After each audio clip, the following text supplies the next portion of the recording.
রবিবার আগরতলার motor stand স্থিত সোপ্রা মাল্টি স্পেশালিটি হাসপাতাল উদ্বোধন এবং রক্তদান শিবিরের সূচনা করেন মুখ্যমন্ত্রী ড মানিক সাহা।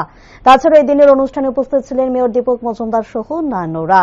অনুষ্ঠানে বক্তব্য রাখতে গিয়ে বর্তমান রাজ্যের পাশাপাশি গোটা দেশের স্বাস্থ্য পরিষেবা নিয়ে উল্লেখ করেন মুখ্যমন্ত্রী মানিক সাহা।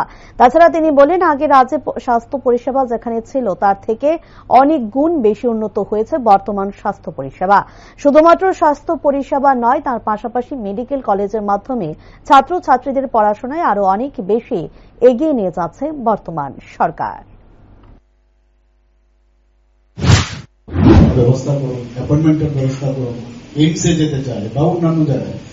আমরা বললাম যে আপনাদের এখানে ট্রেনিং, যে কনসালটেশন পরিষেবা আমরা এখানে শুরু করেছি। আমি নিজেও সেখানে গেলাম আমাদের জিবি হাসপাতালে, কিন্তু আই ওয়াজ নট হ্যাপি। সত্যি কথা বলতে আমি বললাম যে আরো বড় স্ক্রিন করুন, এবং সেই বড় স্ক্রিন করে যে পেশেন্টের যে হিস্ট্রি, তার যে হিস্ট্রি শিট সেটা আপনারা পাঠিয়ে দিন।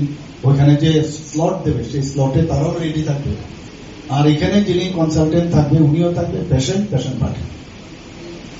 তাহলে এখানকার যে চিকিৎসা ব্যবস্থাটা হচ্ছে প্রপারলি হচ্ছে কিনা তার একটা কথাবার্তা হয়। 5,000 করে দিতে হয়।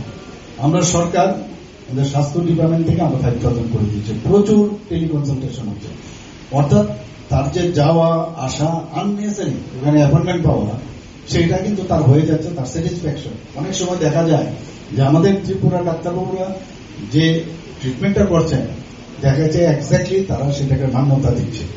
তো এটা দেওয়াতে তাদেরও স্যাটিসফ্যাকশন হয়। আমরা সেই কাজটা করি। এখানে এজিএমসির মধ্যে আগে দেখুন ফ্লোরের মধ্যে শুয়ে থাকতো অনেক পেশেন্ট, আমরা সেটাকে ডাবল করলাম। আমি মুখ্যমন্ত্রী হওয়ার পর আমি গিয়ে বললাম যে না, এইভাবে হয় না, দেখতেও খারাপ লাগে। এখন মেডিসিন ডিপার্টমেন্টের সবচেয়ে বেশি সমস্যা হচ্ছিল, সেখানেও গিয়ে আমরা সেটাকে এখন নতুন ভাবে রেনোভেট করছি।